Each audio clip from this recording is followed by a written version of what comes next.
Bangladesh has the highest population density in the world. Half are without adequate sanitation. They use rivers and fields as their toilet. As a result, their environment is fouled. Cows and chickens quickly spread feces around. It enters the food chain, and the resulting diarrheal diseases, according to WaterAid, kill 125,000 children under the age of 5 every year. In 1 year, 140 people died in this village from diarrhea. We saw it with our own eyes. They all died within 15 to 20 days. And people who used to dig the graves, they had their lunch beside the graves because they didn't have time to go home. But a remarkable change is taking place. Kamal Kar is helping communities install hygienic sanitation equipment. But he's not doing this by giving away free or subsidised toilets. Instead, he is encouraging people to fix their own sanitation problems. Kamal is doing this through a carefully planned awareness-raising exercise called Community-Led Total Sanitation, or CLTS. In a country where almost half the population lives below the poverty line, can this radical approach really work? In CLTS approach, the solutions are not imposed from outside, they are not prescribed from outside, and the community is not told what to do and what not to do. It's the other way. The community is empowered and the solutions are emerging from within.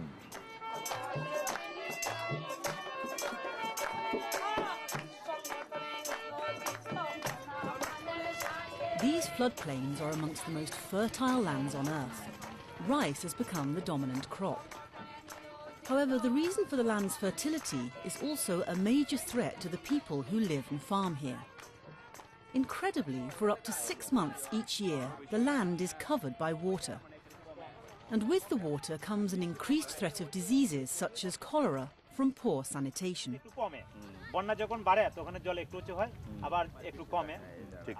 So, what they are saying that this place, where they are standing, the water, it remains inundated for 5 months, and this goes under 15 feet deep water.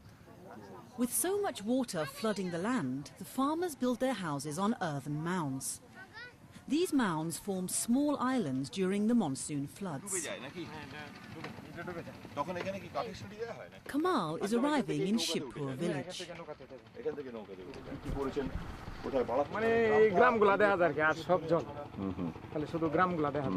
The Monoranjan is saying that during monsoon, you don't see anything. You see water and water and water. And it looks like an ocean. These pictures taken 3 years ago show how Shibpur village looked during the monsoon floods. With so little land available, houses are packed tightly together. Diseases related to poor hygiene are common.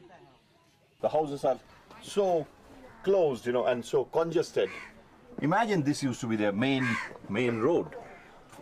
Very narrow, extremely narrow lanes, and people used to sort of defecate in the open and without toilet, living in this kind of conditions with open defecation. One can easily imagine what is the condition here.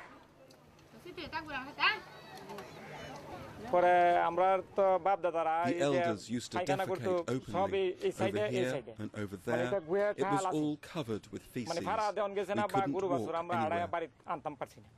Shibpur village is now free from open defecation.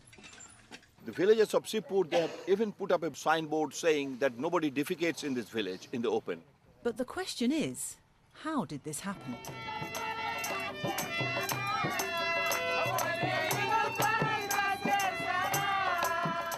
To find out, Kamal took us to Jagannathpur, a village in the north of Bangladesh. His team are workers from CARE, an aid organisation. We have now arrived in Jagannathpur village, and open defecation is rampant in this village, and we are going to trigger community-led total sanitation in this village with the community.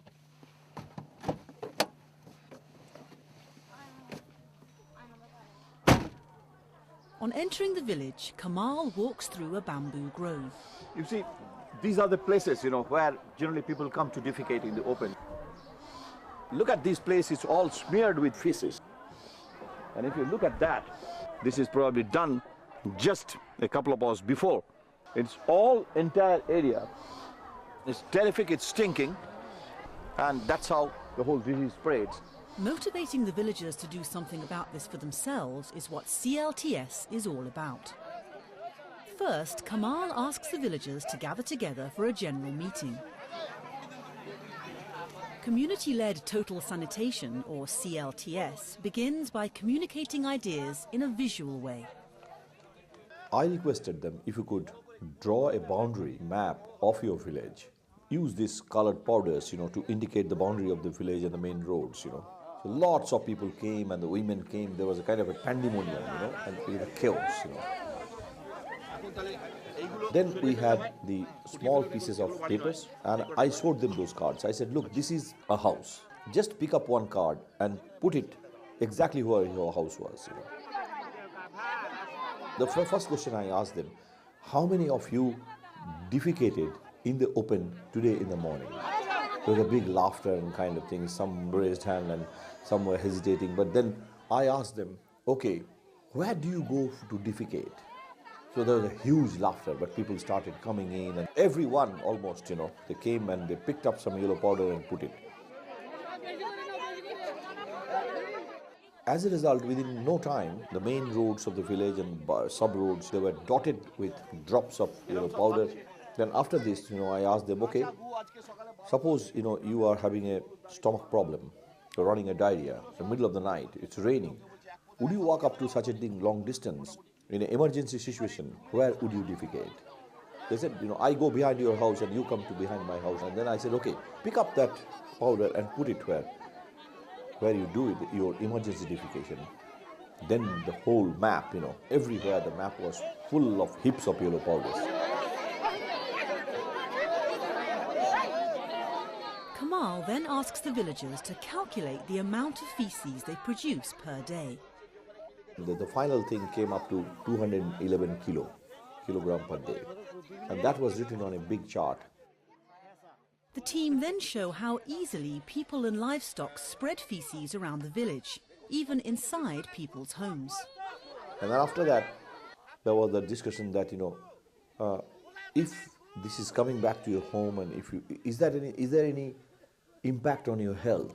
Then there was a big crowd roar. They said, yes, it is. I mean, it's all bad impact, and diarrhea and cholera. Those names of those diseases were written up.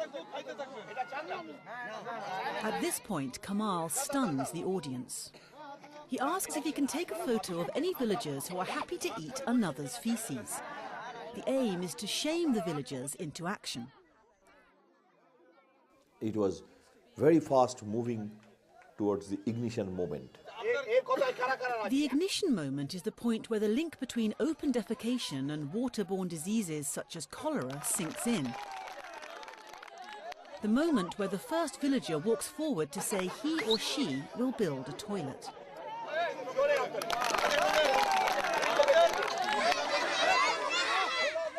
Immediately after CLTS is triggered, the children, they continue with great excitement, they continue the slogan and processions, all around the village in the morning and the evening, until the village becomes open defecation free.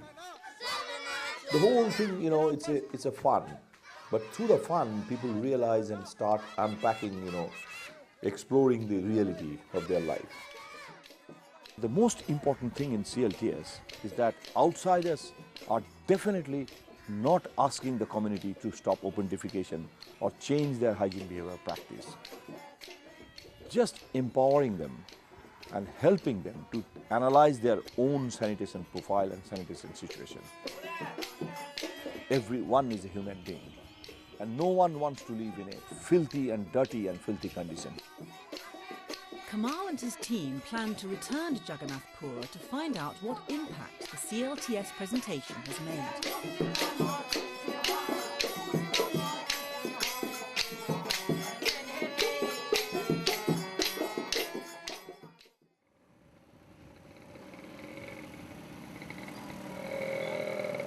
3 days ago, these field workers from CARE undertook a community-led total sanitation presentation at Jagannathpur.